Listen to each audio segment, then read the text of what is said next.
Hello, hello, hello, everyone. Welcome on in. Welcome on in. We are here for another week of Married at First Sight Australia season 13. We are here for you. We know it is challenging to even find the episodes, but we got you back. Okay. We got you back. We got your play by play. We got your photos. We got you back. Okay. I am here with JRX TV today. JR, how are you today? I'm all good, thank you very much. Busy week, busy week. Um, yeah, I was struggling to find the channels as well to try and do the episodes, searching and scrambling. But I think I've seen enough to be able to give some good reviews, some good analysis. So ready to go. Right, I got your back. Don't worry, I got your back. And for me too, it was just spinning, spinning, spinning, spinning. This morning's episode spinning for the longest time until finally I got to see it. But y'all had to scramble to make y'all photos because I had another commitment this morning. So we're going to review the week the way the couples were reviewed for the commitment ceremony. So the first couple for the commitment ceremony, the commit me ceremony, is Alyssa and David. Alyssa and David. This week was intimacy week, y'all. Okay, it was intimacy week. And Alyssa had her fantasy was for David to serve her. Okay, serve her by rubbing her feet, catering to her. And the turnabout is fair play. When it was time for him, to do his part for intimacy week, he was cleaning the house in just an apron and jockeys. Okay, that was wonderful to see. But at the dinner party, he did have her back. Okay, at the dinner party, he had her back. She was the recipient of a vicious attack. Vicious attack. It was disgusting. That's what the expert said. She said it was high school mean girls. And while she's talking, Brooke is saying, I can't even listen to this. Beck does apologize for her part in this. And but Alyssa keeps her focus on the experts and her husband. The vicious attack was that they were, saying Alyssa was speaking in an infomercial voice, that she's fake, that she's phony, her marriage is foolishness, and they were coming at her, meaning Brooke, Gia, and Beck joined in. Okay. So I'm just letting y'all know. What did you think about Alyssa and David's week and about the attack at the dinner party? Yeah, so Alyssa and David have been solid. Their connection seems to be real. I haven't seen anything to indicate that there's any tension between the two of them. And I think that's where the jealousy comes in from Brooke and Gia. I think they're looking at Alyssa and David and they're thinking, you've got to be faking it. Can't be all roses. It can't be all good. Sorry, not buying it, right? And then the personal attacks, crazy. Why? Because it's one thing to, not like someone personally, maybe you don't gel with them, but to viciously come at someone the way they did to Alyssa, and she wasn't the only one. There's a clique forming, and those who are outside of the clique are in the firing line. And so they target Alyssa. I think they're also intimidated by her looks. She seems to be, an attractive lady, not a model, not superficial, had no work done. So that's also triggering because the two main aggressors pride themselves on their own looks and their artificial enhancements and things. So I think there's a lot of jealousy there. The attack was completely unwarranted. And Alyssa did well to not even snap back. She focused on her relationship with David and allowed Gia and Brooke to make complete fools of themselves. And when they weren't getting through with their insults and getting a reaction, they amped it up even more and made themselves look even more foolish. And let's just say that, the way y'all Beck came in this, and yes, Beck did embarrass herself trying to join the cool group.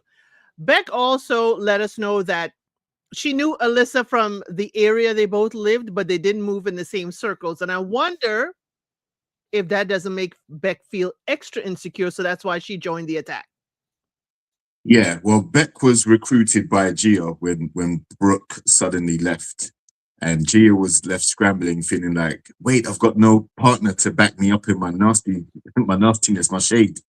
So she went and tried to make a little truce with Beck temporarily, because we're going to get to that later. Right.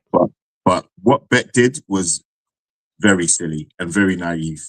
She actually bought into Gia's BS and then joined the Mean Girl clique.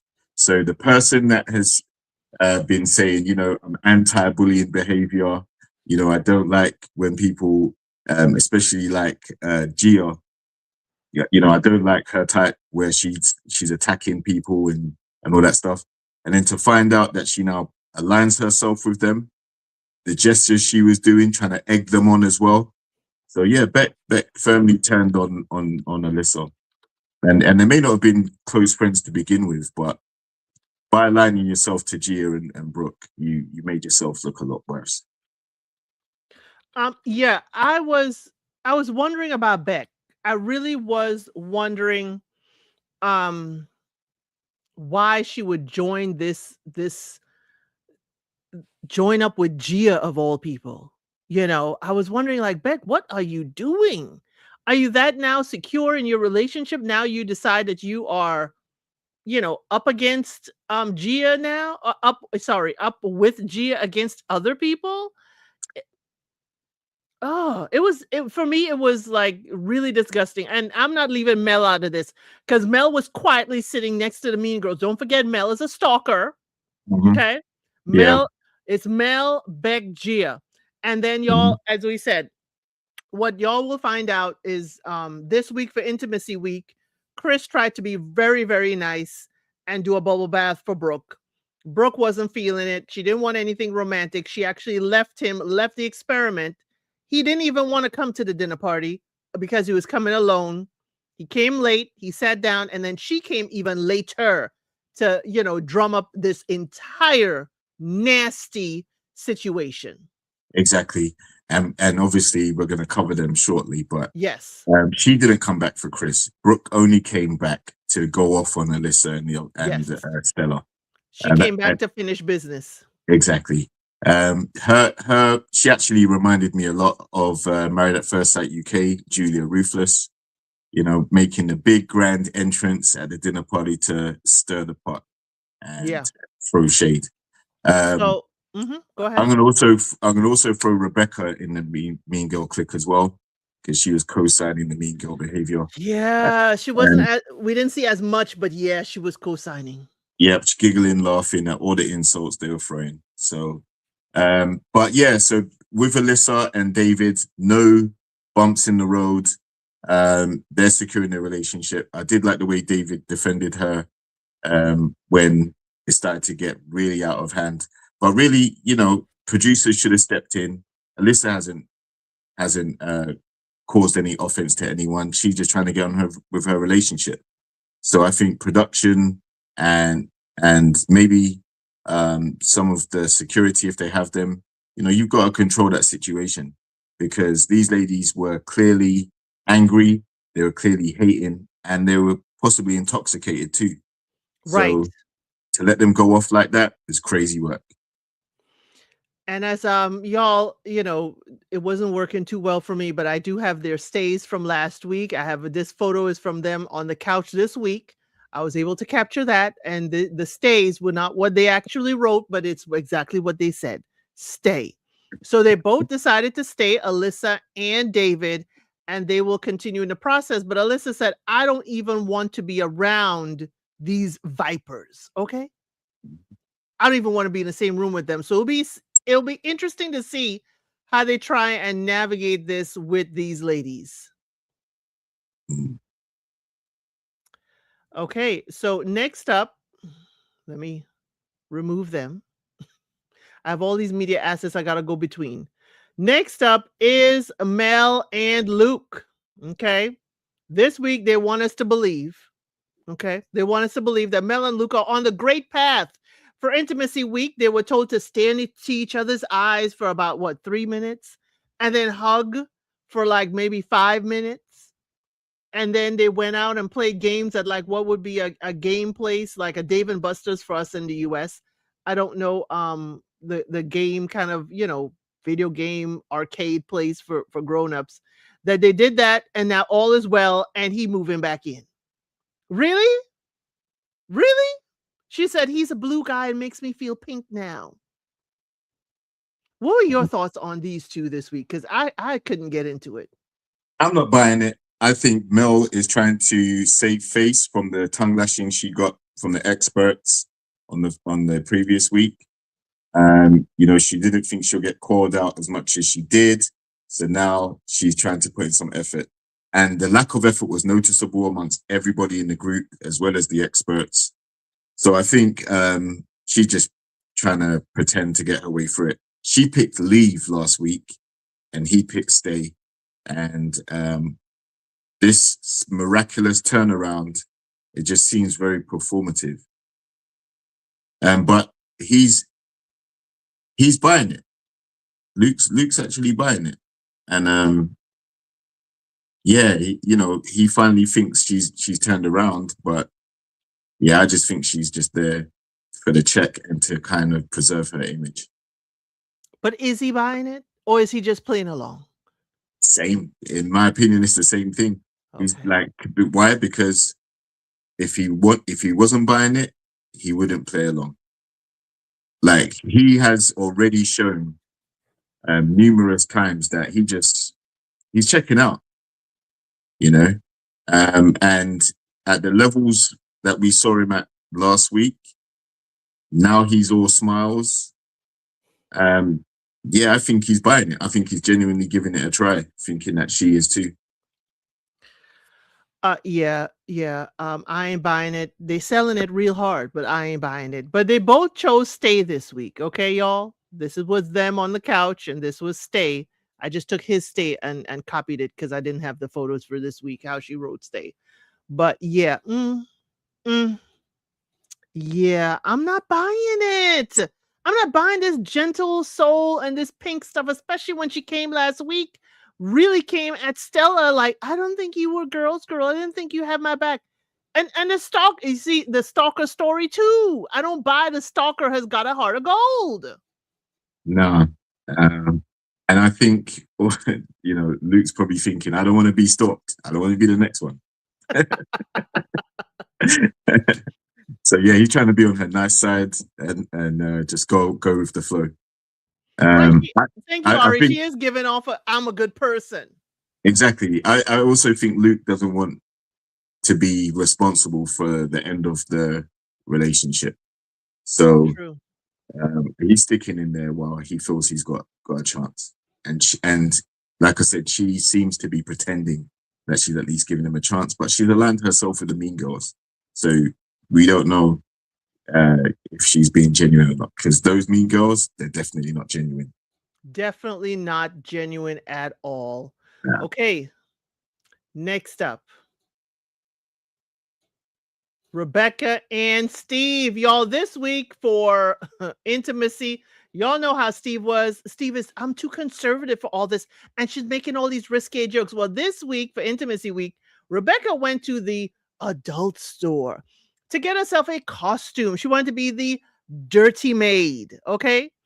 And, she says she respected him enough not to come in just dressed like that. I guess she didn't want to be rejected while she was all exposed. And while the experts understood that, they were like, well, when the cameras left, were y'all intimate at all? He said, no, that's not what he wants. Be respectful. He's conservative. And Rebecca still felt rejected. He didn't offer any other suggestion. The only thing that he did was move out. The only thing he did was pack a bag and move out. And the other thing he did this week, y'all, is he was very disrespectful to the expert who is the smexologist, okay? Alessandra, the brunette, okay? He was very, very nasty to her, saying, well, I'm not sitting here with an earpiece in my ear waiting for someone to tell me what to say. And she had to check him hard. She's like, I don't like disrespect. Don't be disrespectful. I will treat you harshly if you continue to do that. So nobody is buying Steve trying to be nice. Okay. He's trying to tell the experts on the couch that it was a personality clash. And expert John said that is a cop out. Okay. And they asked him about his confrontation with Alessandra. Alessandra, y'all, lost her voice and she only used it twice in the commitment ceremony. This was one. She said he has a lot of reflection to do. I wish she said he had a lot of growing up to do. And then the expert John says, how have you made your wife feel desired? He said, other than organizing lunch, nothing. And expert Schilling said, do you see yourself as selfish? She said, no, I've asked her to be herself. That's not selfish. Now, when asked to look at his bride, Rebecca, then he was asked, how have you contributed to the downfall of the marriage? He said, I don't know. I don't know. But he does apologize to Alessandra, but not Rebecca. What were your thoughts on Steve, Rebecca this week? Steve's behavior was quite appalling during the intimacy week. Rebecca really wanted to try and give their intimacy a try. I think she would have done better to actually put the outfit on already instead of coming to sit down and talk with him about it. Why? Because the element of surprise may have ignited some intimacy. But I think when you sit down and you have to plan and discuss everything, it kind of takes away from the moment. And then it gives him the opportunity to be a grouch and say, oh, well, I don't want you dressed in that. You know, I don't want to see that. At first, when I saw it, I thought maybe he's a bit too embarrassed. Maybe his family's watching. He has got 4 daughters or whatever. You know, maybe he's trying to not do anything salacious on the show. But then I saw some outtakes and some clips where what he's trying to insinuate is that he prepared, I think he wanted to take her out to dinner and she turned down the dinner option in favor of going out drinking with Gia and the Mean Girls. And then she came in drunk the next day. So that's what put him in a mood as well. I don't think he's attracted to her. There's things we're not seeing from her that he claims to be seeing. And yeah, he's just not feeling her like that. And I really felt like Rebecca was there to give it a good try. Hopefully find the relationship she's been looking for. But now she realizes it's not Stephen. And also she has a lot of animosity towards Stephen as well. Like in recent clips that I've seen. Oh yeah. Yeah. Apparently he has been dimming her for a very long time. There's nothing she could say or do that's correct. Right. Nothing. And so I wouldn't want to have dinner with him either. Exactly. So what that's done is now she's aligned herself with the Mean Girls. Because Stephen ain't there checking for her. I'm not saying this is the only reason, because she obviously likes them as friends, but she's aligned herself with them anyway. So I don't really see much hope for their relationship because, you know, once she gets around Gia and Brooke, it's like she's egging on their behavior. And that to me is, you know, you don't want to be in that camp. You don't want to be with those girls because they're going to bring you down. They're going to diminish you even further. Now we're going to associate you with their bad behavior instead of who you were prior to hanging out with them. So y'all, please hit that like button one good time because let me see. Did I? Oh yeah, here they are. I didn't recognize them for a second. Okay, let me pull up what they had to say this week. They both wrote leave. Mm-hmm. They both wrote leave. And y'all, as I said, I couldn't pull up the actual photos of what they wrote, but this is the sentiment. This is them on the couch.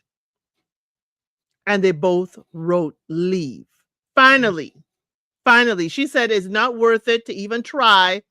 And he's like, yeah, it's time for him to go. But y'all remember, I see the rumor there that he was, who one of the mothers of his children is. But remember, his youngest we saw was 7. Mm. Allegedly, his youngest is 7. So that mama has got to be younger than him. Mm. I'm just saying, I don't think that Steve, wanted to be part of a couple where, you know, um, she was even close to his age. That's just my thoughts. That's just my thoughts. I think his eldest was 14 and his youngest is 7. Yeah. I mean, I'm not sure if he wants someone too much younger. Like I said last week, if he has daughters that are kind of in their 20s and things like that, it's not a good look for him to be with someone close to that age.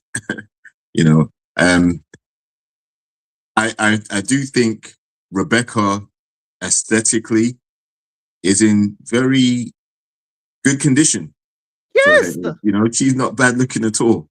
But not at beauty's only all. skin deep. So that's what I'm saying. There could be other things that he's seeing in their behavior, in her behavior off camera when they're alone together.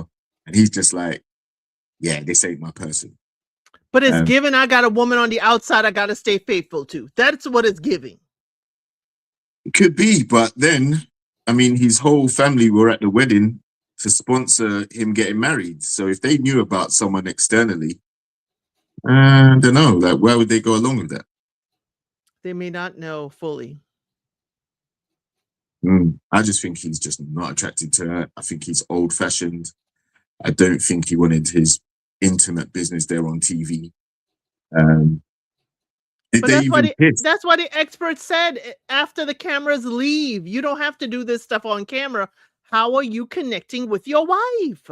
Yeah. Well, the other thing is that he didn't actually acknowledge any fault of his own. Right.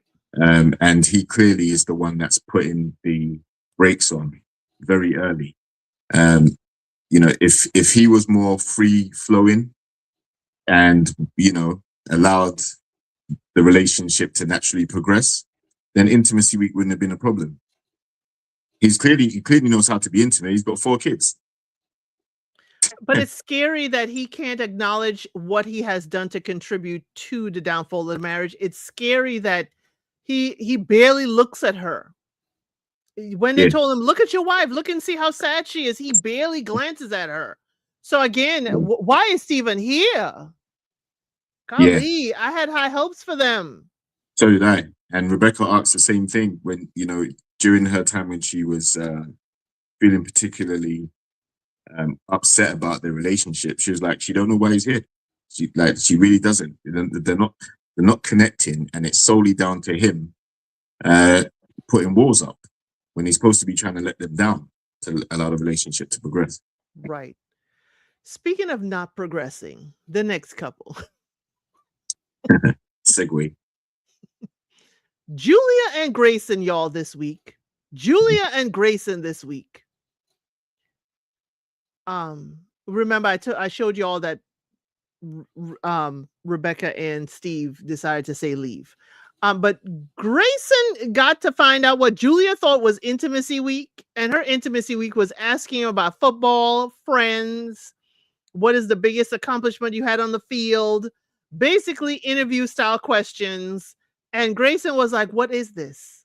What is this? Okay, what is going on? He did, confide in Alessandra, and she's like, oh yeah, that ain't it. But we do find out, we didn't see it, y'all. We do find out that they have gotten over that bump. They have gotten closer. They have had a bit of passion, okay? And they are hoping for more. We saw very little of Grayson and Julia, but the what we did see was concerning. What are your thoughts this week? We didn't see them get over the hump, but at least we over the hump. What are your thoughts? Yeah, I think Julia thought intimacy week was interrogation week because there was no intimacy involved at all in that. Right? She was asking him 20 questions. Now, I think the biggest thing for him, according to what we're seeing, is that he just doesn't want to be in the friend zone, you know.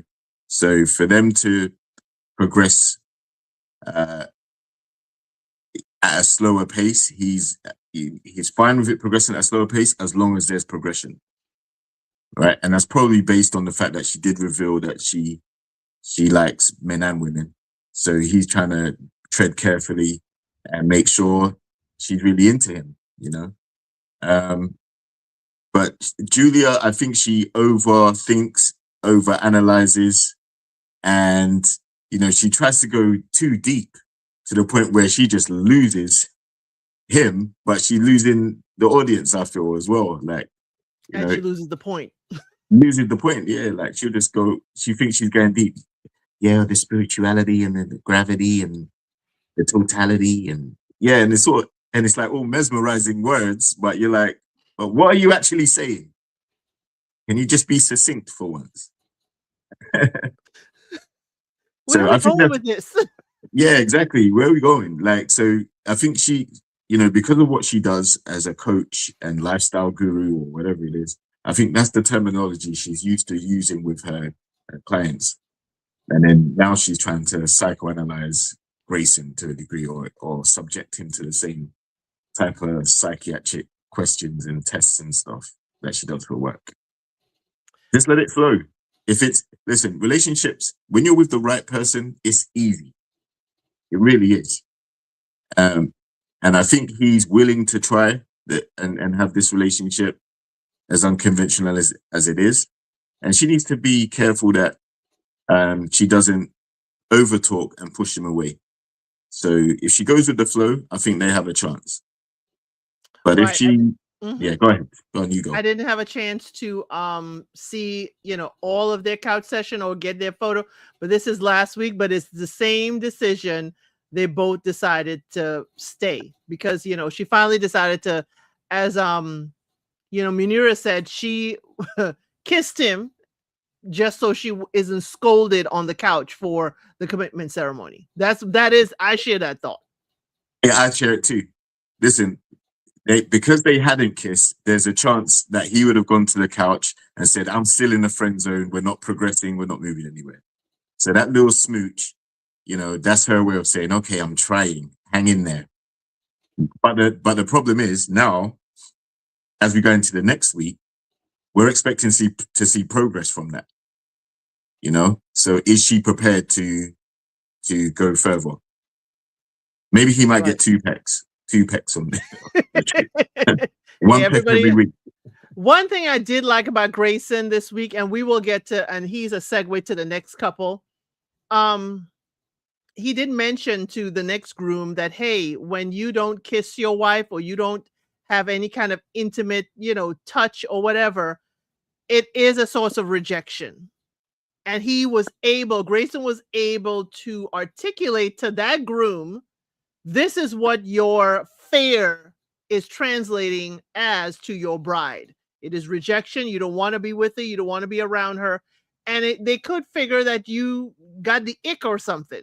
So I appreciated that. Grayson to me sounds what we've seen of him, sounds very, emotionally mature. Yes.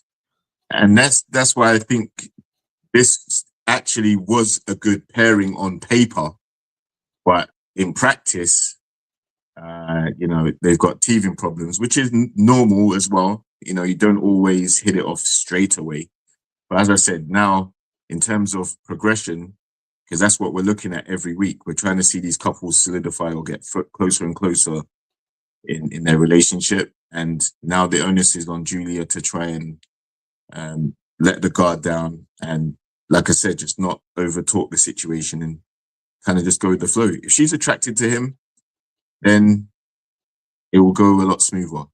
If she holds back and tries to be more reserved, then he's going to get the feeling that she's pulling away and it's going to be a leave on the couch. Right. And they both decided to stay.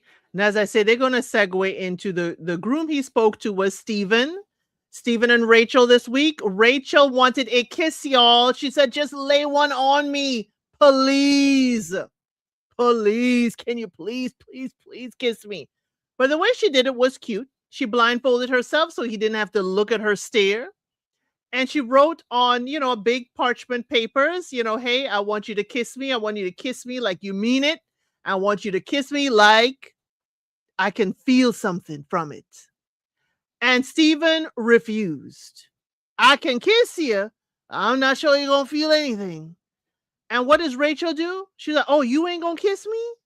Oh, a kiss is too much? She packed up everything and left. Packed it all up, from the cleaning supplies to the drying rack. Everything she made that apartment a home, she packed in a suitcase and moved down the hall. She said, what you're not going to do is use anything that I have provided in this place.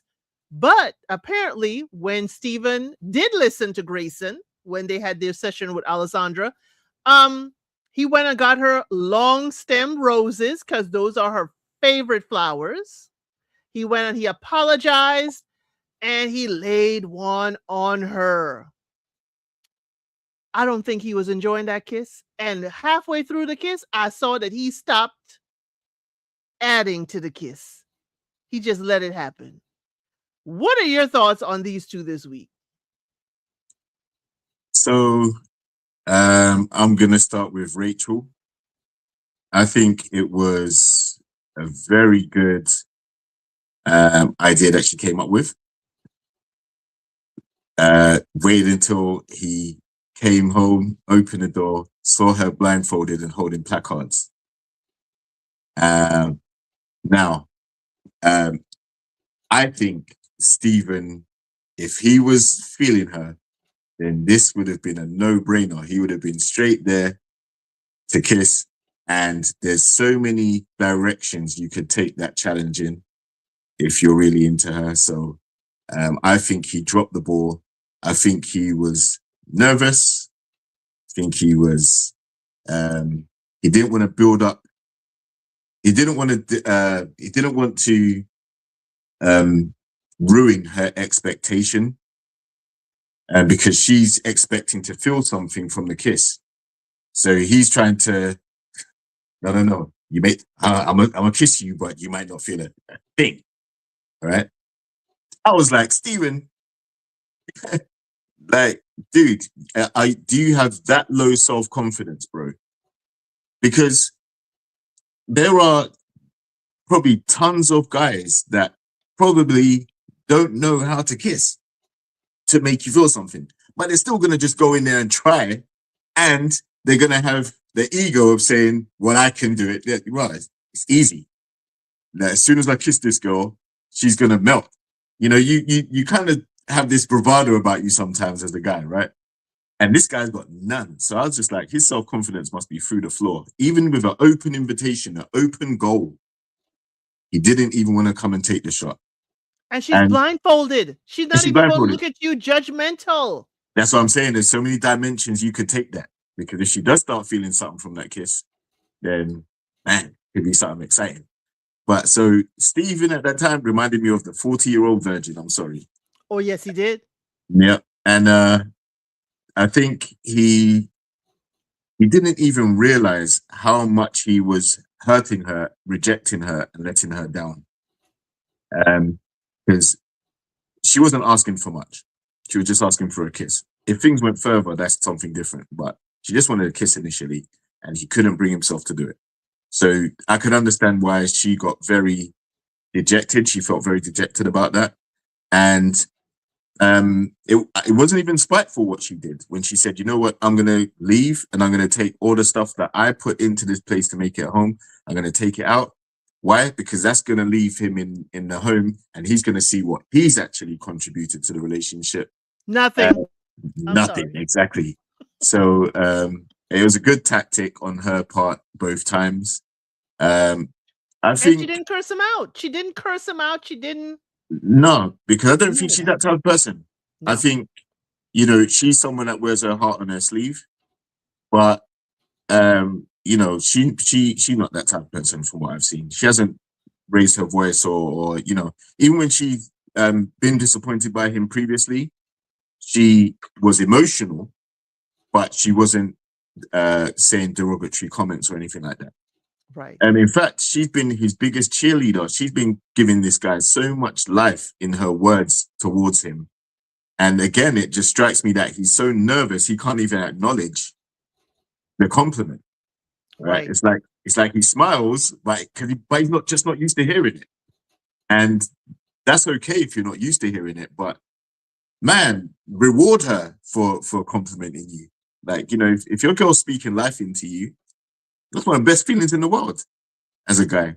So I think Stephen, his awkwardness is showing. And when he came back into the apartment with the roses, gave her the kiss, I think he could have saved himself a lot of time just by doing it, doing it the first time around. Exactly. Yeah, I think he did feel pressure though. I think he felt pressured into the situation. She was asking him to do something, put him on the spot as soon as he arrived home. But the And blindfold was even considering him. And I was like, she's considering you now in this moment, Stephen. or it could have been considering her so she can imagine her favorite movie star or actor doing it. Why you gotta dim it? Why you gotta dim it?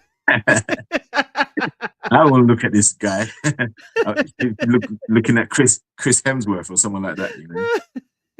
But they both chose to stay. Okay, they're kissing and been kissing ever since. My thing is, I don't think they're gonna progress beyond kissing. I think this is disagree. it. I disagree. Okay. I think they have both not had a relationship for a long time, and the intimacy and the closeness, because you know she's had situationships and he hasn't had a relationship probably since he was a kid, like his first love. So there's this longing to want to be held and have intimacy and all this other stuff. I do think that both of them have it. I just think that he's very he's so detached from it that he just doesn't know how to fire it up anymore. And but I think as they get to know each other more and have more intimacy, then they will reaffirm each other in that way. And hey, I'm with you. I have that hope, but my hope is very dwindled. I'm glad you see it. I can see them be a fabulous couple, but Stephen too deep in his head, and you know the whole. You know, remember when we met him? He's a mama's boy, and he looking for someone like his mom, and Rachel is going to hold his feet to the fire. Okay, gently, but she will hold his feet and hold him accountable, and she's not going to take his mess. She's very good for him, and he's good for her. But he's got to get his head out his behind. Yeah, I think he definitely has to get out of his own head. And I think he has to also prepare himself for the roller coaster of emotions that Rachel comes with. You know, there are some things that he might consider lighthearted that she'll take very seriously and probably be emotional about it. And he has to be there to kind of reassure her because she does have insecurities as well. So she does. And her insecurities led her to actually speak up to the ladies and like, hey, whatever y'all got going on, this is starting to get mean. Could y'all just have a conversation? Could y'all just, you know, talk about this? I don't like where this is going. So at least we know Rachel will speak up not only in her relationship, but amongst the other ladies. And that leads us to our next couple, Gia and Scott. Okay. Gia is part of the Mean Girls crew.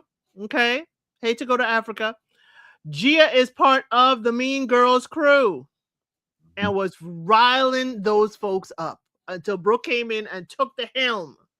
But Gia did okay, let's start off. Intimacy week. Gia dressed up like a Playboy bunny. It was almost too much for Channel 9 to show. Okay. It was lace everywhere. And there was even laced bunny ears going on. Scott was happy. Very happy. Now, we did not see what Scott did for her, or at least I didn't see what he did for her this week. But I know they went out for dinner, and they went out for dinner with the group. And that's when they had their first proper fight, they said, on the commitment couch. Now, Scott doesn't really drink. Remember, he's into fitness and stuff like that. So he's not into drinking. He said he was tired and he wanted to go home by 9 p.m. Gia is like, you you are Debbie Downer. And now she said in hindsight, she should have listened to him, but she wanted to stay out. But Gia thinks he does not like her. That she also said, she said she was intoxicated. He said, no, you said this the next morning when you were sober. That he's here for the wrong reasons and she could get any man she wants to. Baby, that's actual and factual. Shout out to TLC. But she also has in mind that she will self-sabotage. Gia, you self-sabotaging and you trying to sabotage everyone. And I'm side-eyeing Scott. For as vicious as Gia was to those other women, why do you still want her as a wife? What are your thoughts on Gia and Scott this week? Gia is the vice captain of the Mean Girl Squad. And she has insecurities and hang-ups of her own, which she has projected into the augmentation she's done on her body. And then therefore, she thinks she's stunning. And then any other lady that hasn't had the work done is average, bland, right? I think she aligns herself with Brooke because they're both very superficial. They're both, you know, she's a model. Oh my God. I'm a former Playboy bunny. Ooh, look at me. I was with Hugh Hefner, you know. So I think that's the basis of why they align with each other. Now, with her and Scott, I think the Playboy bunny outfit, she was very comfortable in that outfit. I think she's used to dressing provocatively and knows how to seduce. And Scott, even though we didn't see what his reciprocation was, his reciprocal challenge was, it probably happened behind closed doors when those doors were closed and she was in that Playboy bunny outfit or out of it. So, I think they have a physical connection, an intimate connection, have had that straight off the bat. I think lifestyle compatibility wise, Gia likes to go out and drink. It's going to cause a problem for Scott, who's so busy with running his businesses, has a very structured life, and is pretty much teetotal. So that's a hurdle they're going to have to get over. Will he compromise and start drinking? It wouldn't be a good look. She needs to probably leave the drinking just to social and not take it too far, because as we see, when she gets toked up on drink, then she runs her mouth and it's going to be very disrespectful and hostile to anybody that's in the firing line for her.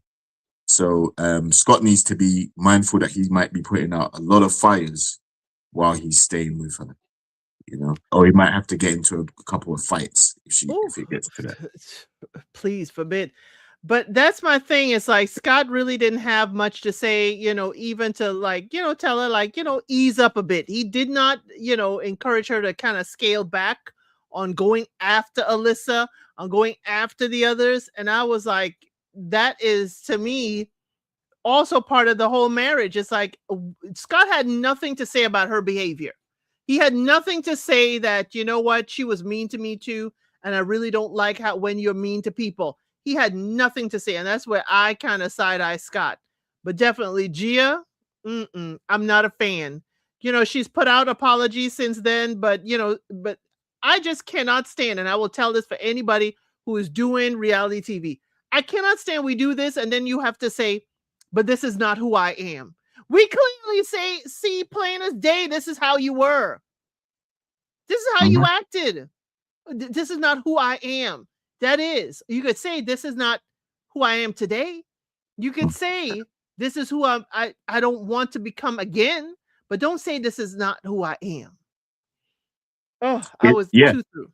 The thing is, the apologies are just to try and save face, because that dinner party was wild.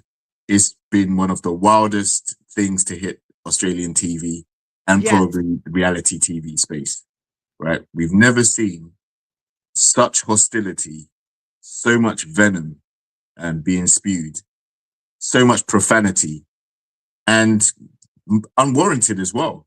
Just because you don't like someone, it's not because they particularly aggrieved you or done anything.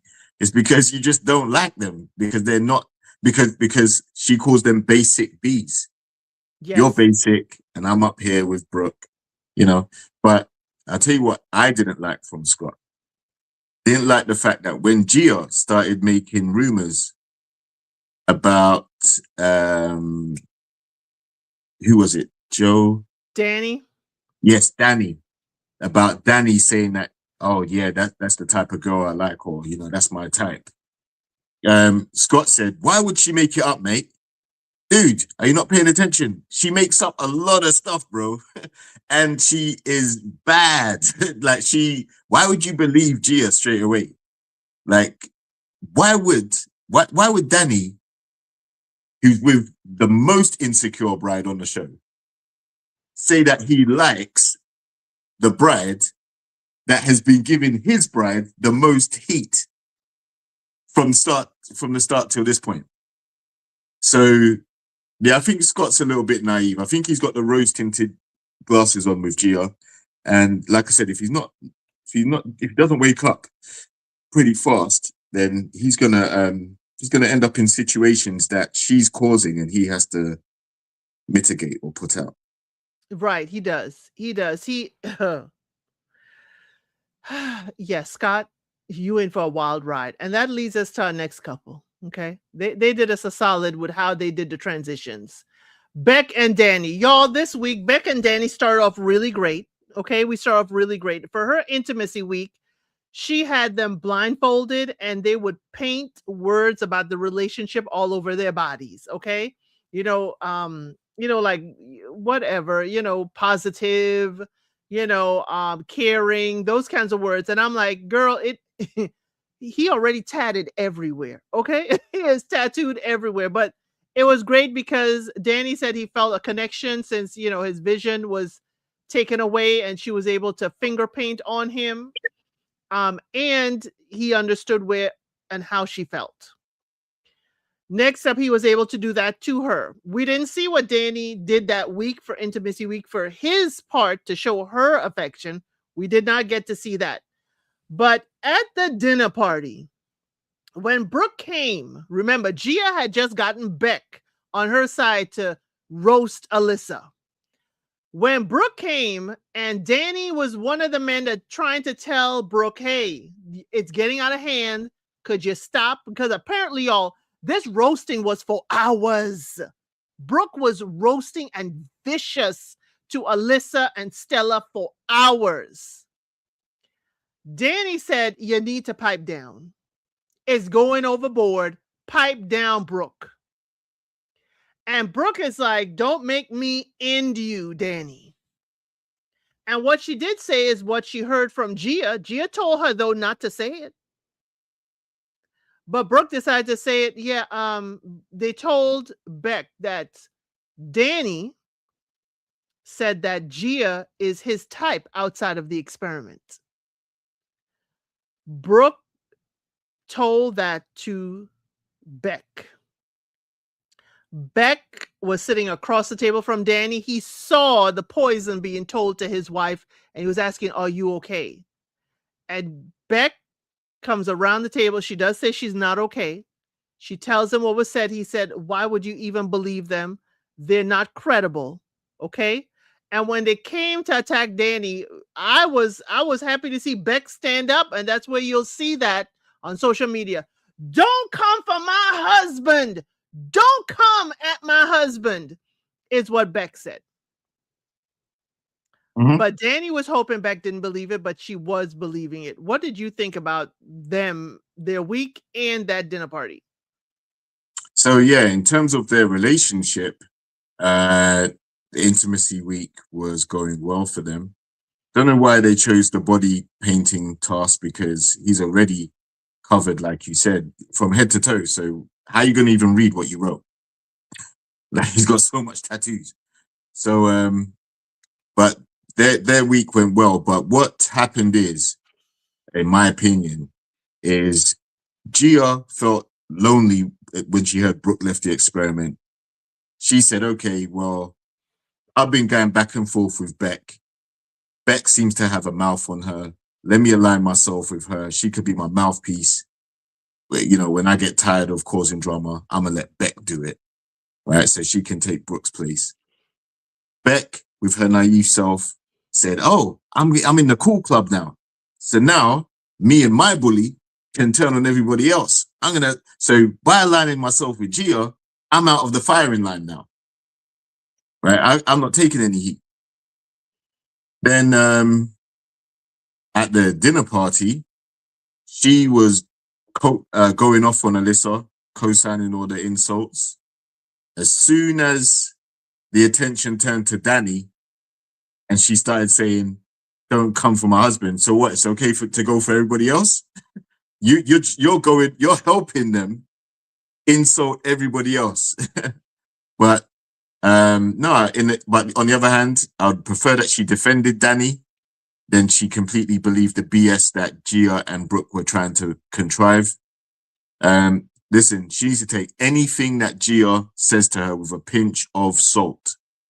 This beef that Gia and Beck has is not over. She temporarily used you as a filler, as a stopgap while Brooke was not there.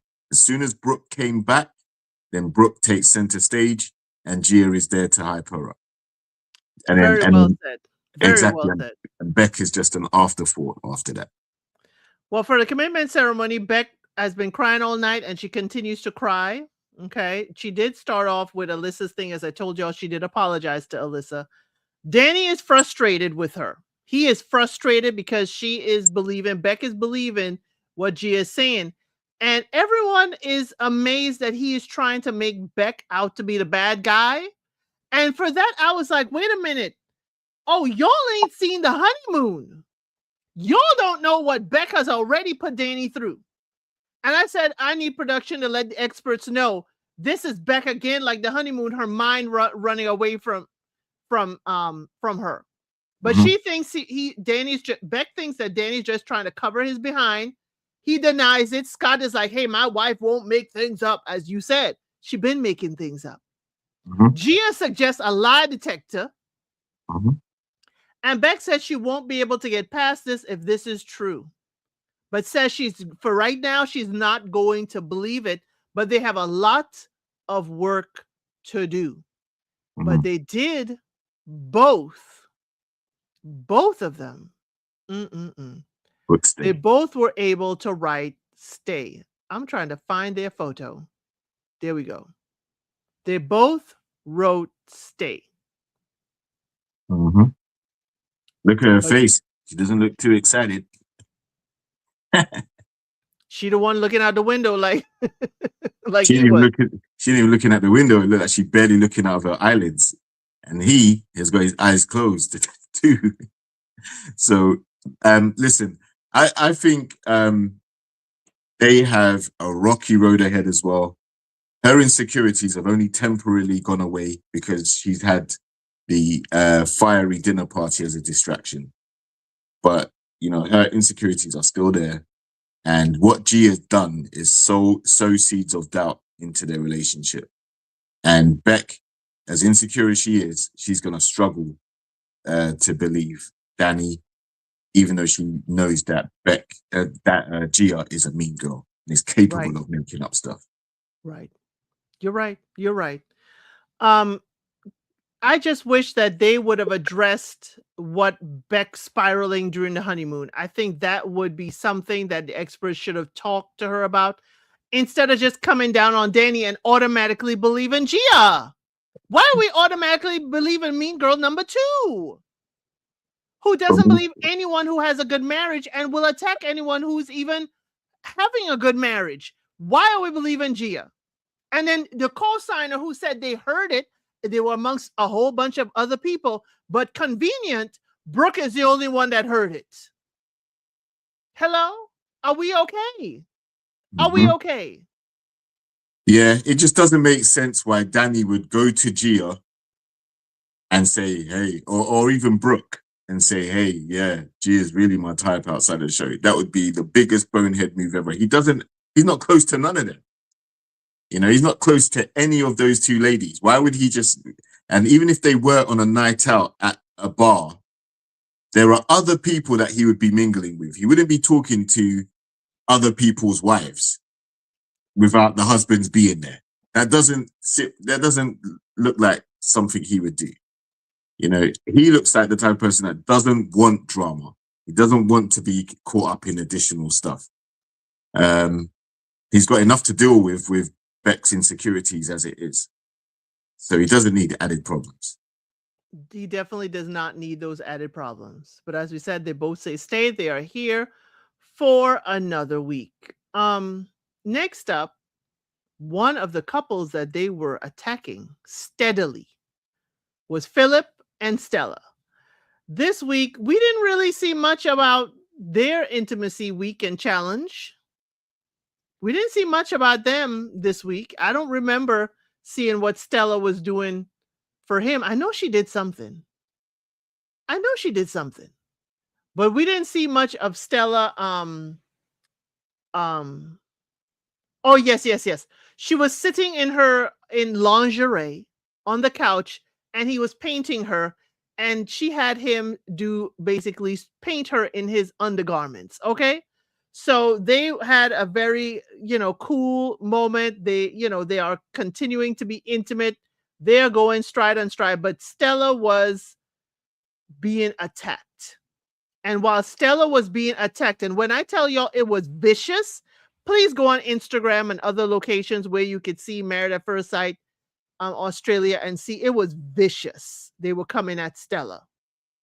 Okay, mean girl coming at her. And Stella didn't say much. And while Brooke is sitting there going at Stella saying, oh, you think you're this, you think you're that, and you're this and you're that, Stella said nothing. And then Stella said, do you realize that how long you've been speaking and I have said nothing? Stella kept her cool, kept her calm. She did try to go talk to Brooke after the fact. She said, you know what? I don't do this group thing. Let's go talk privately. And Brooke is like, don't touch me. Get your hands off me. And Stella says she done. But the experts did compliment Stella on how she behaved and carried herself, okay? How she handled it all. And expert John said, you've had apologies from these people. And Stella says apologies are worth nothing without changed behavior. But she does not hold any grudges. They are, the relationship is solid. That is what she is here for. And she admits that she could be falling in love with Philip. What were your thoughts on Philip and Stella? So Philip and Stella have good chemistry from the get-go. Relationship seems to be going well. They've already been intimate from the jump. So intimacy week is a breeze for them and really easy. They look very comfortable in their relationship already. And the attraction seems to be there. When they got to the dinner party, Stella kept her composure and just let Gia and Brooke, proverbially hang themselves. Just spew all the venom they could. She didn't clap back. She sat there and was just nodding and just looking at them saying, okay, is that all you got? Is that all you got? And that enraged them even more. So these attacks were clearly unprovoked because Stella wasn't doing anything. And I think the calmness is what triggered them even more. And then, when she got up to say, can I have a talk with you? And she got smacked away.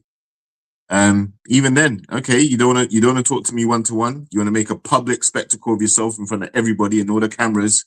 Cool, go ahead. You won't be on the show long enough to see the end. So, Stella played it smart. She seems like she's got a calm demeanor about her. And she's more focused on her relationship than she is with the drama. Philip, he's into her. He didn't say anything to really defend her because when he did, she kind of said, no, I got this. It's all right. Yes. It's all right, babe. Just let them go. So he actually was going to say something and she told him, just kick back a minute. Just let them keep going. And, we won't have to deal with them for too much longer. Smart strategy. And it won the day for them. So they're locked in. And, their future looks very bright. Yeah, you were right because Philip reared up just like David reared up for his wife, and Stella said no, and I guess she doesn't want him to, to going up against these ladies and be put him in the midst of the fire. So she's like, I can handle this. You don't need to be a part of it. And I like that he listened. Okay. And they were a united front. They are a united front on the couch. And because they're still so strong, they both wrote stay. Mhm. They're both in this for another week. They have a strong week. And yeah, maybe in that position I would have acted like Stella, but I would have really liked to have a few good words. But she did. She's like, oh, you realize you've been talking all this nonsense and making yourself look like a fool. Mm. Yeah, she took the high road and let them go lower than low, and now they've got to pay for it, and she doesn't need any drama. Like I said, she's got her relationship with Philip, which is solid, and that's what she's on the show for. And she strikes me as someone that will have Philip's back if he ever needed it too. So Yes. they're solid. Yes, she's had his back since the wedding. So yeah, so we're glad they will be here another week. So on to the last couple. Okay. This couple almost didn't even make it to dinner. Almost didn't make it to dinner. Mm. Let me pull them up. Daggone it. Where are they? They've left. Brooke. They're gone. Right.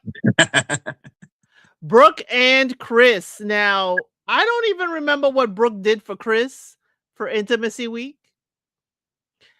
But Chris did do a bubble bath. He had the facial stuff there. He wanted like a nice spa day in the apartment for her. Brooke is like, I hope he's not doing anything romantic. And she said no. The bathtub was full of bubbles, y'all. He had the champagne and the glasses and the rose petals. And she said, yeah, no. I don't like this. I don't want it. And decided to go home and didn't come back.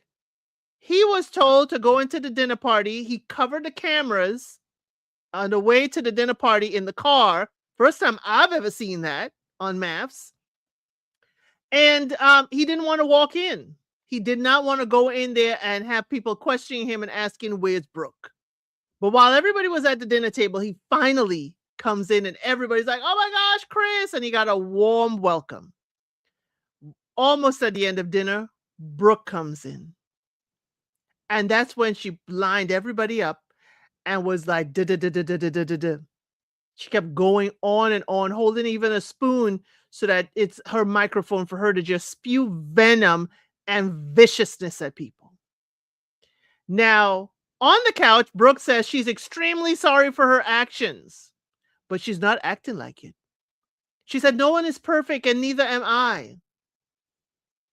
But Brooke says that Chris is strongly in the friend zone. This is not going to go nowhere. He says he knows it won't work for them in the experiment.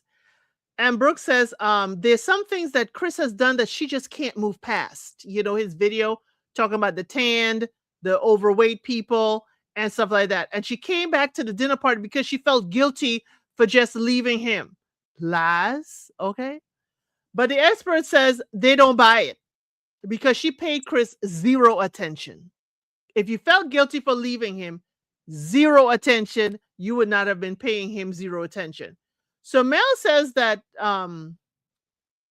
while Brooke was worried about the audition tapes, but she's the one that spoke so viciously, I said, oh, Mel, we can speak up now. Mel, we got something to say? Apparently, it was several hours that Brooke took. The expert Shillings said, it's weird that you have an issue with how Chris spoke about women and you are speaking to women like that. Brooke said it's been a rough week and she's not feeling like herself. The expert goes on to say in all of her years of experiences on Married at First Sight, she has never had a woman so viciously attack other women that it was relentless. And while Shillings is talking, Brooke keeps going, and says, excuse me, I need to go to the restroom. Okay, I have a few photos for y'all. It's like this is her apologizing to folks, apologizing. While Shillings is talking to her, it's like, this is her face. while she's being chastised, but she needs to go to the bathroom, and we got to go. Okay. Now, folks are now saying it shouldn't take this long to go to the bathroom. The expert John said, yeah, we got a runner, we got a track star. Okay, we got a runner, we got a track star. The expert John says Brooke has bailed. Chris did not believe it, and Chris went looking for Brooke. Brooke used the bathroom excuse so she can run away and she could bail on him. And Alessandra, this is the second time she spoke since losing her voice. Alessandra said, "This invalidates the entire apology and accountability. We are now seeing Brooke's true colors." What were your thoughts on this, with this whole saga with Brooke, Chris, viciousness, and the bathroom break that is still going on? Right. Alessandra was correct. Like, this is the real Brooke. Right. Now she claimed to have a problem with Chris's video and what he said. She would have said the same exact thing in that situation, probably even worse, because the venom that she spat at the dinner table was crazy. They were expletives. They were very targeted remarks, shouting, hostility. And the thing is, nothing was coming back. It was like, as soon as you said to her, you know what, you need to calm down, then she'll turn around and say to you, why don't you STFU? You know, and look, why don't you be quiet, you basic beach? You know, like, just getting crazy. Now, she could not stand the accountability part. She's probably very embarrassed. Doesn't regret it, but she's embarrassed that she's being called out about it. She's probably hoping that the experts would go light on her, despite her crazy behavior. But the fact is, she hasn't connected with Chris. And despite being the biggest skeptic that they'd ever met, he's now slightly won over, because he's thinking, wow, look, I've landed this attractive girl and we seem to be making some progress. So maybe the experiment is not all garbage. And then she goes and decides to start going home every weekend, which causes a problem for intimacy week. Why? Because she's already having intimacy weekends when she goes home. So, exactly. So, because she's getting intimacy weekends and she comes back to intimacy week, it's like she can't get herself going. She's already got someone back home.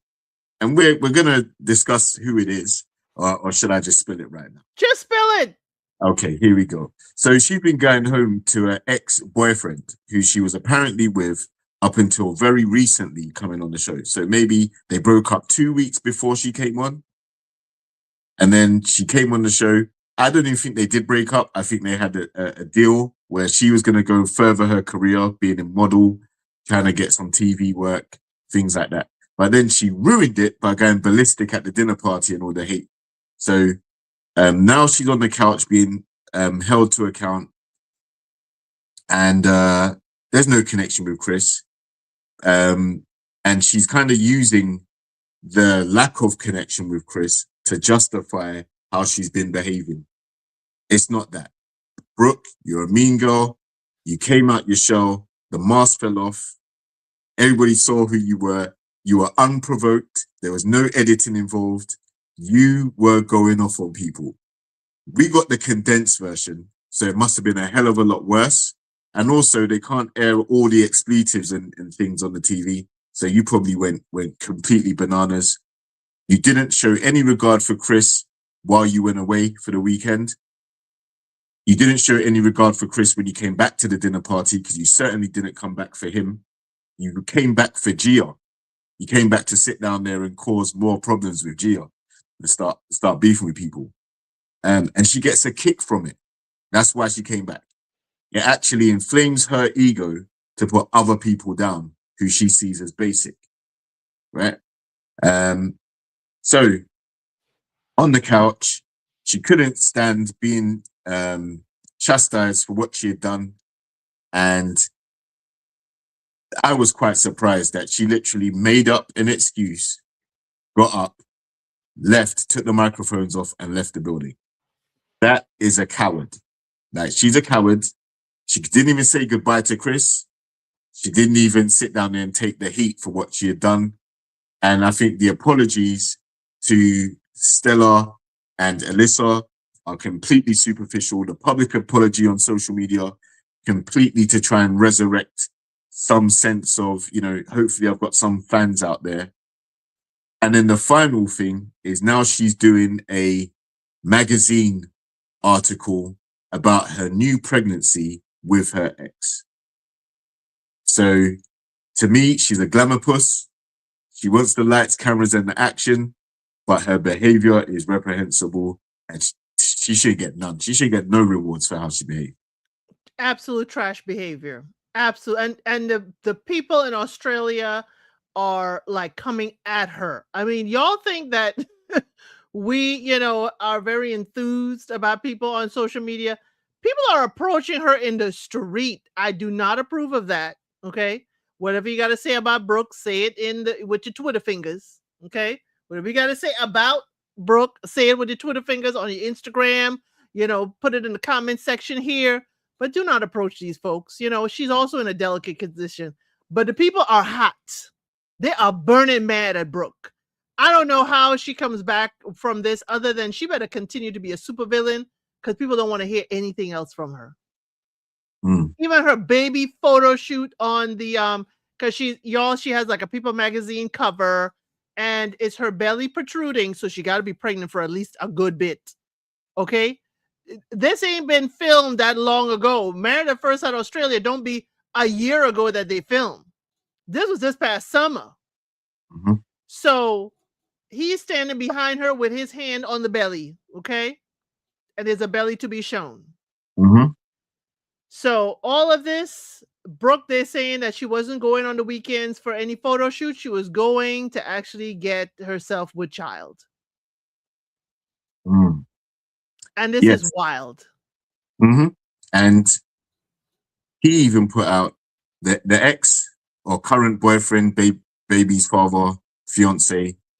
He put out a statement saying that basically they got back together because he came crawling back to her. Yeah, right. Yeah. He just wanted to make her, he just wanted to lay on his sword so that she doesn't get too much, you know, thing. But Chris and all of this is the second time she's bailed on Chris. I mean, other than the times that we haven't seen, but she left him to walk into the dinner party alone with no word. And now she just said, I need a bathroom break. And now she left him to walk, you know, to sit on the couch by himself. Yeah. That's some trash behavior. Exactly. She's abandoned him. And the thing is, it's made him feel embarrassed. On the way to the dinner party, he didn't want the cameras on him because he's riding solo. And she left without no explanation, pretty much. He didn't even think she was coming back. So that tells you there's a lack of communication and a lack of respect there. Then at the dinner party, when she goes ballistic, you know, she went nowhere near him or even interested in anything he had to say. She wasn't thinking about their relationship at all. She was thinking about getting her, you know, can't say rocks, but she's getting her jollies from trashing other ladies, not the relationship. And then on the couch, in front of the experts, again, no regard for Chris.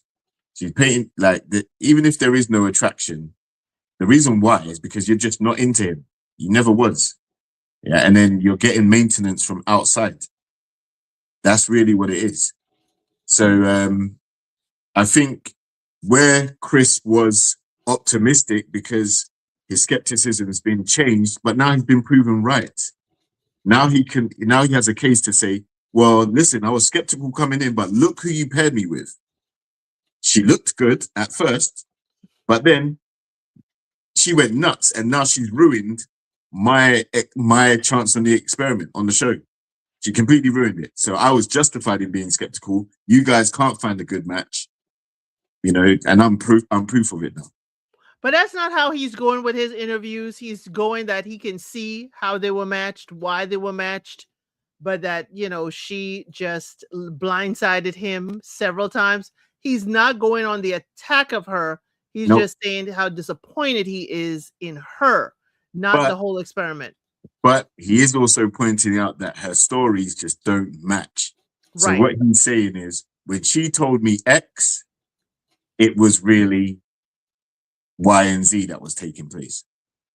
An example of this is after they leave, she told him that she was going to go to the Maldives with her family. Mm-hmm. And what she'd actually done is gone to the Maldives with this ex-boyfriend, Yes. child's father, fiance dude, right? So he thought, okay, you're going to be with your family time. You've been away from them for a little while. You're just going to catch up. Finds out subsequently it was nothing like that. So yeah, she's a fraud, a liar. She's obviously been cheating, otherwise she wouldn't be so pregnant. And a track So star. and a track star, man. So she's no good. No redeeming qualities for Brooke, unfortunately. I don't care how pretty people think she is, and she's a model.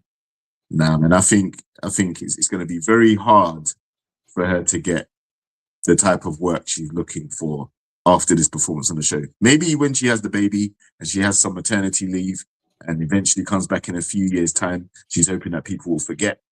But I don't know. Her appearance on this show was pretty memorable, and I don't think people are going to forget that dinner party for a long time to come. Right. They are not. Australia said they are not going to forget. So, y'all, these are the couples. And after today, y'all, we have more couples. Do not. This is just a wrap up of these couples. I'm about to introduce new couples to you. Okay. There are new people coming because we had Steve and Rebecca both say leave. So they are gone. We have Brooke run into the bathroom and Chris running to find her. They are gone. So again, we keep telling y'all couples are leaving, but couples are coming in. So these are the couples we have, and I will remove Steve and Rebecca over there, and I will remove Chris and Brooke. Funny, they're side by side. But let's get to the new people. Okay. Let me get rid of this. Let me put the comments back up. Let me get rid of this. Here is the new cast. I think I prefer us, next to it. Yeah. This is the new cast, y'all. Let me take y'all comments down. This is who's coming. And let me get their bios. This is first up is Juliet. And y'all realize there are 4 men and 2 ladies. So we are getting our first male couple. Okay. I don't know who is who being paired with who. We're just going through the list. Juliet is 27. She's a receptionist at a real estate firm and is currently studying to get her real estate certificate. Although she admits she's happily traded all in to become a mother with Lebanese, Maltese, and Egyptian heritage, she grew up in Singapore before moving to Melbourne to finish high school. Single for 4 years, Juliet enjoyed her independence at first, but thought she'd be settled by now. She certainly tried to find love, even traveling overseas, falling hard twice, and once telling a guy she loved him on a second date, only to be ghosted the next day. Surrounded by married and engaged friends, she feels left behind and is tired of dating men who don't see her as someone to commit to. Juliet knows she can be possessive and overly invested and hopes that Married at First Sight will help her grow into the best version of herself in a relationship. What do you think about Miss Juliet? She loves you on the second date, JR. Yeah, not sure that's going to be the case this time round. It really depends who she's paired with. She's got a lot going on. I'm just hoping she doesn't turn out to be Brooke Part 2. It'll be interesting to see whether Gia and Beck and Rebecca bring her into the fold, or if she stays on the outside, focuses on a relationship like Alyssa and Stella and what's her name? What's the one with Steven? Rachel. Rachel, yeah. Like it'd be interesting to see who she aligns with coming in. It will definitely be. Yeah. Next up is a very handsome man, Savannah. Joel is 31 and a model. Joel is a model who describes his former self as a fat Uber driver. That's in quotes, y'all. He said that about himself. He has spent the past 5 years reinventing himself into a stronger, more confident version. Born and raised in Sydney and Iraq heritage, Joel is a first-generation Australian. Growing up, he faced bullying and often felt different, which shaped his self-awareness. He credits his single mother, whom he calls a spiritual goddess, for his deep interest in psychology. She raised him and still does his washing and can read people before he even sees the signs. Joel has only had one serious relationship, and after it ended, he committed to improving himself, focusing on fitness, confidence, and personal growth. Slightly inexperienced in dating, he values authenticity over appearance and is looking for a real connection. Joel is ready to meet his life partner, settle down, start a family, which is his lifelong dream. JR, when did your mother stop doing your wash? When did my mother stop doing my wash? What? Probably when I was about maybe 20, 19, somewhere around What? there. Wait a Yeah. minute. I Yeah. stopped when my children were 10. Nah, man. My mom was still doing my wash. Listen, my mom would do my washing now if I wanted her to. But no, I started doing my washing about 19, 20, washed everything. And one of the fun fact, one of the ways I bond with my family is I check in with them by going around to their house and doing my washing at their house. So just have a reason to go around there and check in on them and spend some time with them.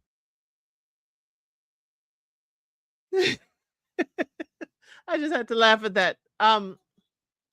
He's 31 and only had one serious relationship. His mother does his clothes. Does she iron them too? Hey, he does his wash. That's what they said. I don't know the details, but for me at 31, that's a problem. He's a model. Does he live at home with his mom? I don't know. They did not say that. They Okay. did not say that, but he's a model. I can see model. Okay, that's Joel. Let's go to Tyson. Tyson, Mr. Blue Suit. Tyson is 30. He is a property investor. Okay, he is a tanned, fit Gold Coast man who buys, flips, and sells properties. A former soldier, he served 6 years in the army, including a tour in Afghanistan, which instilled discipline and structure to him. At 23, he married a Mormon woman from Utah, maintaining a long-distance relationship during his deployment. The marriage ended after she moved to Australia, and he has been single for the past 6 years. Tyson sees himself as a provider and protector who likes to take charge in relationships. A devout Christian who hopes his future partner is open to his faith. Known for his directness and strong opinions, Tyson is regimented, conservative, and unafraid to stand by his beliefs, even when they are polarizing. He is looking for a loyal woman who shares his values, not a long dating history, and who appreciates honesty and commitment. What are your thoughts about Mr. Tyson, Mr. Regimented, house flipper, fit guy from the Gold Coast? Yeah, one of the things that stood out about Tyson is when he said he's not into woke. He's completely anti-woke culture. Now, that to me says he's going to have a very maybe traditional / caveman type attitude, mindset going into this. And it may also ruffle some feathers with their fellow classmates who are more progressive. And I think his bride may get embroiled in whatever shenanigans he gets himself into. based on his views. It may turn her off and cause a rift in their relationship. Or, and I don't really see much chance of it happening, but there is a chance that she could get with him and align with his views. And they can become like a couple that kind of just are oddballing away from the group. But yeah, so that's the first thing that stood out. When he made the comment about woke, anyone that says, I don't like woke, they need to define what woke is. And can you define it without offending the other people in the group? Yeah. I wonder why he wasn't paired with Mel, since she wants somebody to lead and be in charge. So that will be interesting. And I wonder what he's going to think of the same sex couple. Next Yeah. up. Uh-huh. That's going to be huge, because that's why I said he wants to be careful that he doesn't ruffle any of the other castmates' feathers, because if there are two dudes getting married, then this guy is definitely going to have something to say about it, or not That's want to what be involved. I think he should have been there earlier so that they could send him to that wedding and see how he acts at that wedding. That's what I would have done with production. But hey, I'm not in production. Stephanie is 32, a real estate agent. She is a strong, independent real estate agent who has her life together and thrives on routine, self-improvement, and pushing her career to new heights. She knows her worth and isn't afraid to work hard to achieve her goals, both professionally and personally. Stephanie is ambitious, driven, and passionate about growth, always looking for ways to better herself and create the life she envisioned. Stephanie is looking for a partner to share life with, a true power couple dynamic. She dreams of someone ambitious, driven, and proud of their appearance, ideally a businessman who shares her conservative values and desire for success. For her, a relationship isn't just about companionship, it's about building something meaningful together, investing in property, traveling to a beautiful destination, or supporting each other's dreams along the way. At 32, Stephanie has never experienced a serious adult relationship and has never been in love. She often finds men don't look beyond her surface, and when they do, her independence and ambition can feel intimidating. She's honest about her inexperience with love relationships, and while she's still discovering exactly what she wants, she knows she's ready to embrace the journey of finding love. Seems like Tyson and Stephanie should be put together. What are your thoughts on what I read about Stephanie? Don't know if Tyson and her would be a good match. He's got previous marriage experience and a few other, but I think the biggest thing about Stephanie not having a relationship at 32 years old, maybe she's been too independent to be interdependent. And people are seeing that and they're like, yeah, nah, I'll pass. So she may be very, very strong in her independency and or independentness, and that's repelling the guys that could potentially be a match for her. So yeah, this could be a final shot or a big attempt to try and find someone who is just instantly matched according to their psychological profiles and their personalities. She hasn't had to do any work. The show are going to hook her up with someone who they think aligns with what she's putting down. And I'm not sure if she'll be able to cope in a relationship because she has no prior experience. This is going to be a completely new set of conditions for her to be in.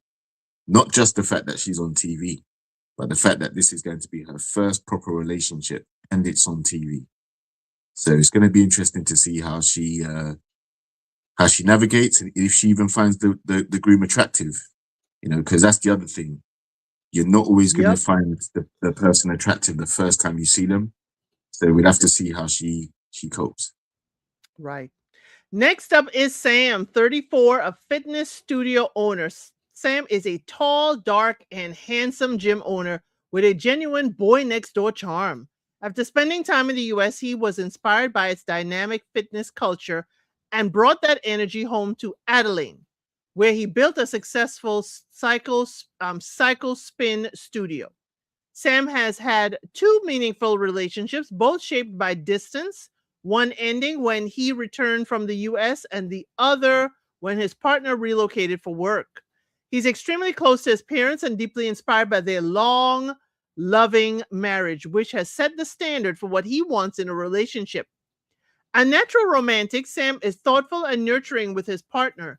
He prefers to build a strong connection before diving in, embracing a slow burn approach and hoping his future husband will appreciate that. He is drawn to a fit, emotionally mature, masculine man, someone who can belt out Taylor Swift in the hallway, then happily get his hands dirty around a campfire. That is Sam. JR. He's a fitness studio owner. It's interesting to me that both his relationships ended not because they grew apart, but because they were living apart. Is he going to get tired quick? I knew he would be one of the ones. Something just told me he would be one of the ones. Sam,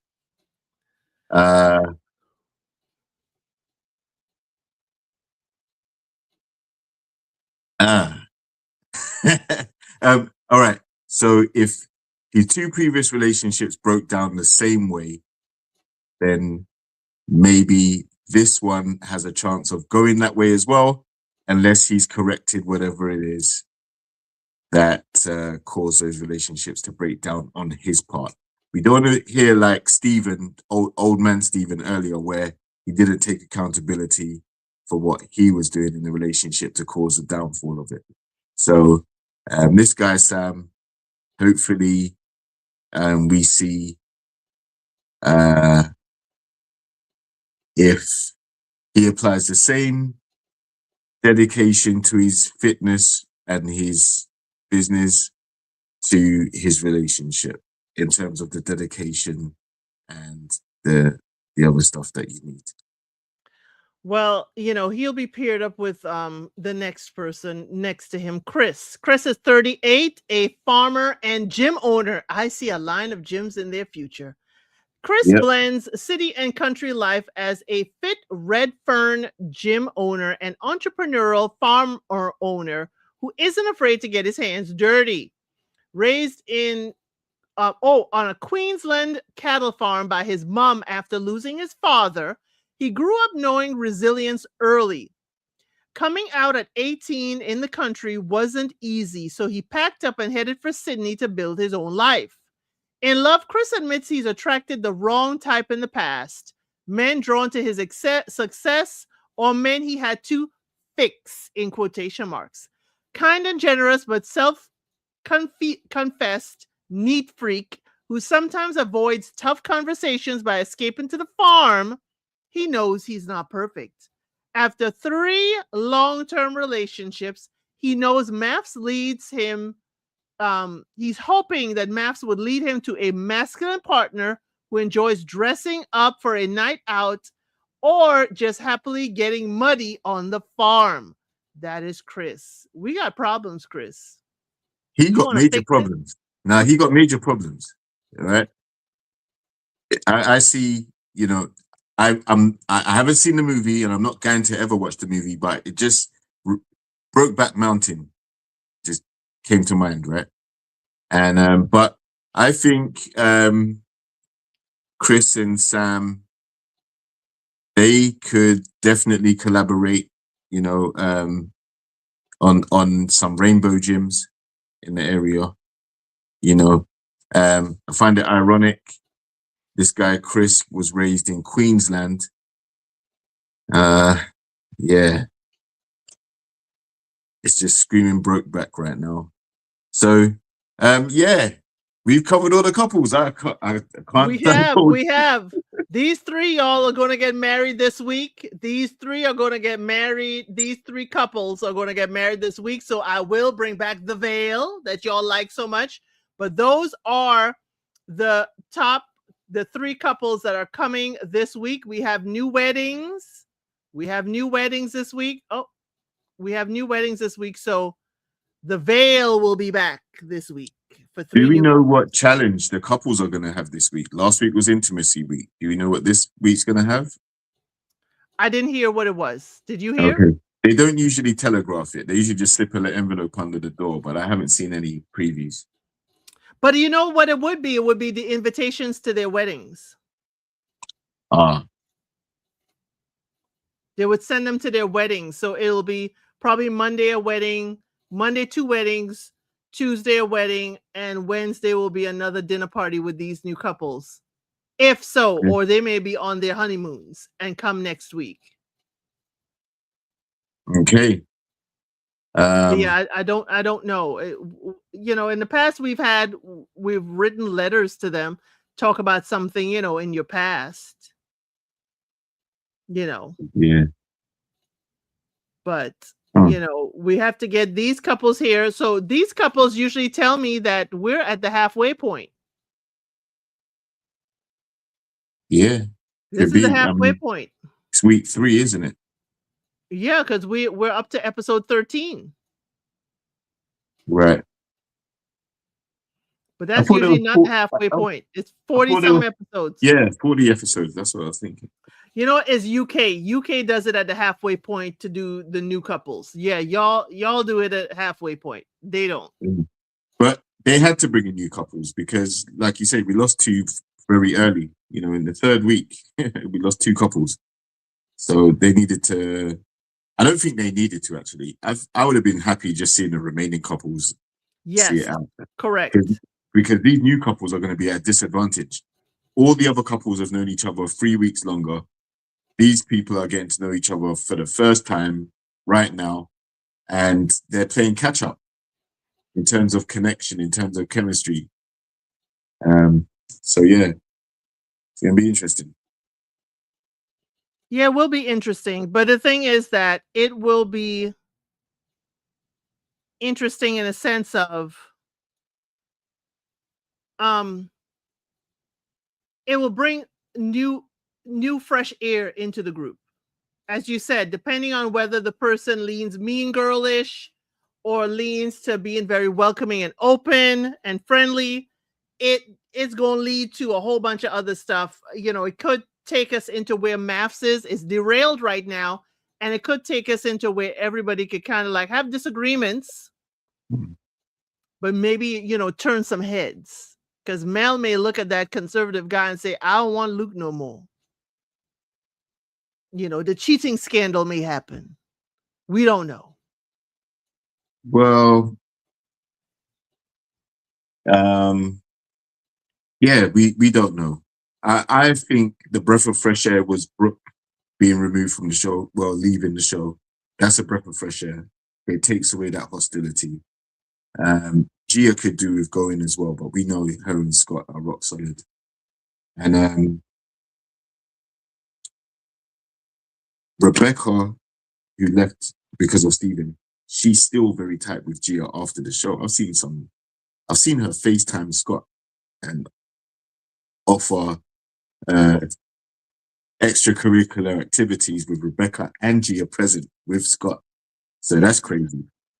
So there's a tight click there, and I wonder if they bring in more members into their little gang. But I also think that we may see some more exits in the near future. I think Mel and Luke, it's pretentious, it's superficial. I wonder how far they're going to drag it before they end up calling it quits. Yeah, I think that's the only couple I really see. Grayson and Julia? And Beck and Danny as well. I think Beck and Danny gonna make it to the retreat. I'm not sure. Beck's insecurity, this thing about Danny finding Gia attractive hanging over them. You know, I don't know. I'm with you. I understand. But y'all, thank y'all so much for joining us, for being here. I know it is a little bit difficult since you cannot cannot see the episodes, and I'm hoping that we were able to bring it together for those of you who were able to see them. Um, at least you know how these people behave. So when we're talking about them now, you kind of like it will click for you. So definitely, if we know of a way for you to see them directly, all I know is Instagram. Channel 9 has been posting a lot of clips of the show and program, and some articles come with some videos as well. But thank you all so much for being here. JRX TV, tell the people where they can find you. You can find me on IG as JRX TV, and in these YouTube streets, I'm JRX TV or Life is Reality. I'm here. Like the videos. Obviously, stay following El Cid for all of the channels, all of the different things she appears on, and all of the shows she reviews, which are El Cid. Well, right now we're covering Married at First Sight Australia. 5 p.m. EST today, we're covering Love is Blind and those wild episodes 7 through 9. Okay? It's wild. We're going to cover it all. The panel and I are going to cover it. Monday is Messy Member Monday. Tuesdays are free to do whatever we want. Wednesday is a Night of the Seven Kingdoms. And I have a special treat for y'all during that time. Also, Fridays is unscripted, where we talk about music, and with my members, we watch The Beauty together, and we watch RuPaul's Drag Race. So that's also a show I cover. And please check out my recent live from last night about, is Tyra Banks the villain? Is she really the villain? Okay. Totally let us know exactly what your thoughts are. And as I said, thank you all so much for being here. And as I always say, I'll see you on the next one.